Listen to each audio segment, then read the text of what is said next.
Good afternoon, everyone. Conference Salman, Your Royal Highness, welcome back to the State Department, to Washington, a city that I know you know very well from your student days just up the road at American University. We had the chance to discuss that before. Things have changed a little bit on campus, but we're delighted to have you back in Washington.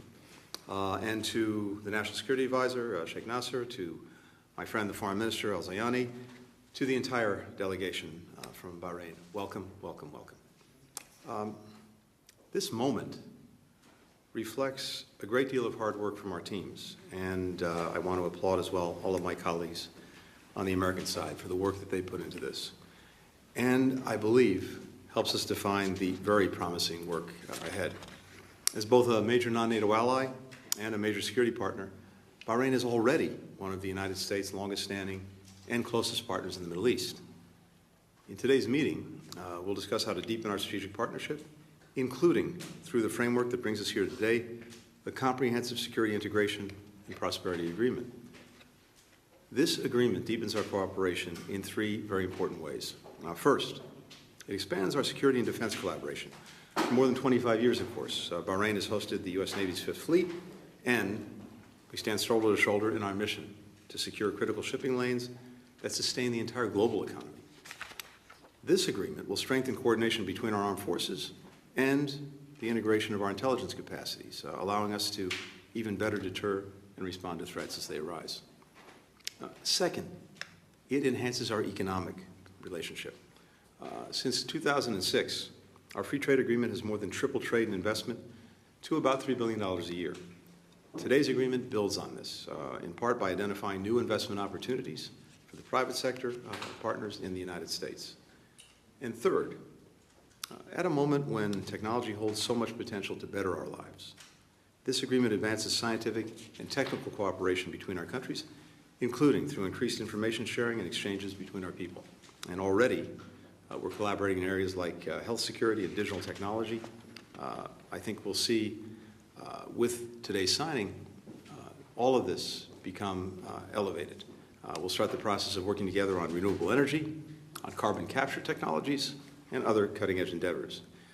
This agreement is also the first binding U.S. international agreement of its kind to promote cooperation in developing and deploying trusted technologies, which are vital to protecting our critical systems and our people's privacy, all of this from bad actors.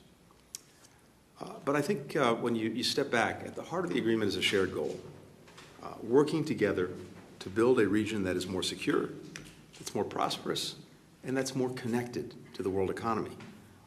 We're looking forward to using this agreement as a framework for additional countries that may wish to join us in strengthening regional stability, economic cooperation, and technological innovation. In our meeting, Your Royal Highness, I also very much look forward to discussing ways to continue advancing regional integration, something that Bahrain has been in the forefront of doing. This is the third anniversary this week of the Abraham Accords, through which Bahrain became one of the first countries to normalize relations with Israel. Bahrain has continued its leadership through the Negev Forum. The Foreign Minister and I were participants in its first meeting. Our two countries are co-leading efforts in the forum to strengthen cooperation on regional security and health, another very important item on our agenda today. We'll also continue our dialogue on the full range of human rights issues, which are a core pillar of the United States foreign policy. That includes areas like combating trafficking in persons, where Bahrain continues to make important headway. It also includes ensuring that fundamental freedoms are protected, which contributes to Bahrain's progress. For more than 130 years now, Bahrain and the United States have forged a partnership that has evolved to meet the challenging needs of our people and the changing needs of our people.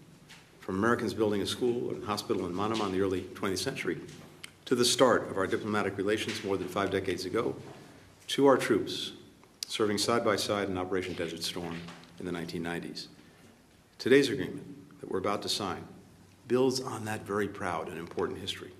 It ensures that this vital relationship between our countries will continue to do what it needs to do, which is to deliver for our people, and, I believe, help build a more positive future for people throughout the region. So with that, again, it's wonderful to have you here. Let me turn this over to you. Thank you. Thank you, Mr. Secretary. ladies and gentlemen, it is a great honor and a privilege to be standing in front of you on this historic day. I have witnessed the closeness of our two countries, and I have understood through deed and word what it has taken to get us to this point. Long ago, over 130 years ago, a group of missionaries came and established the first, we could call it hospital, but I think it was really just it was a small little health center that did become, in fact, a hospital in 1903. We were the first forward operating base for the US Navy in the Middle East, in the Kingdom of Bahrain in 1948, I believe. We have consistently been the first to promulgate the free trade agreement that we did as the first GCC country to sign it.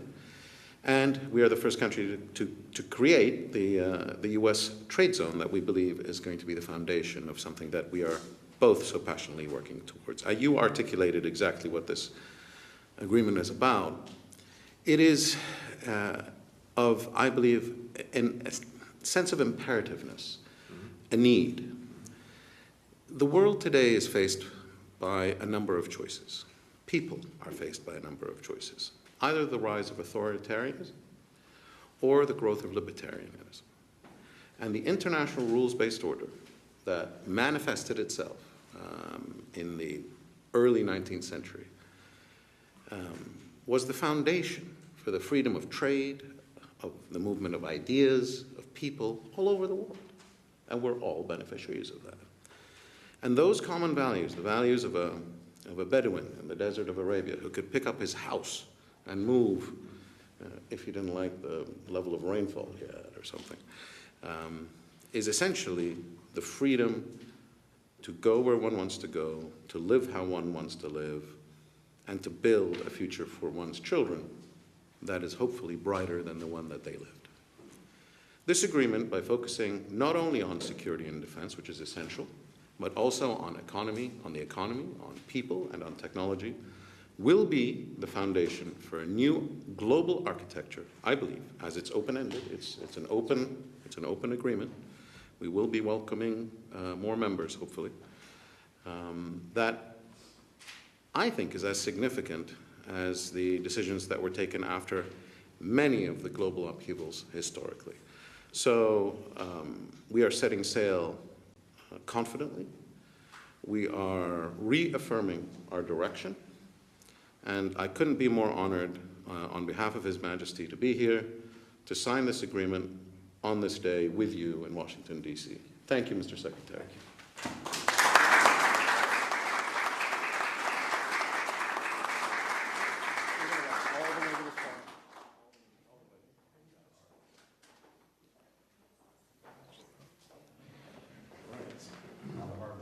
Hard work. I just signed on this desk. Oh, that's a good history. Yeah, I'm sure.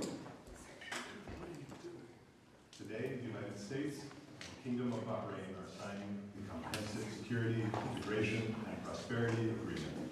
This agreement will enhance cooperation across a wide range of areas, from defense and security to emerging technology, trade, and investment.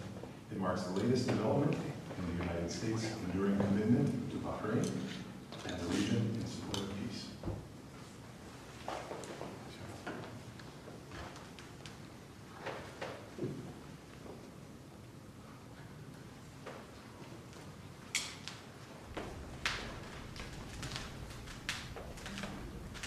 Well, we have the pen that doesn't want to cooperate, so I'm going to switch.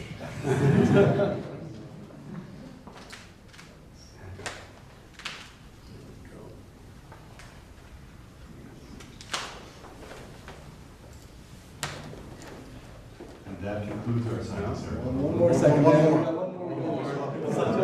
Yeah, one more. Everything's in quadruple.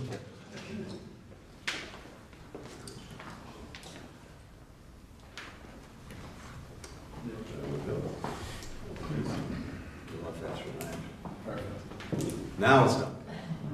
Are these cases mementos? Yes.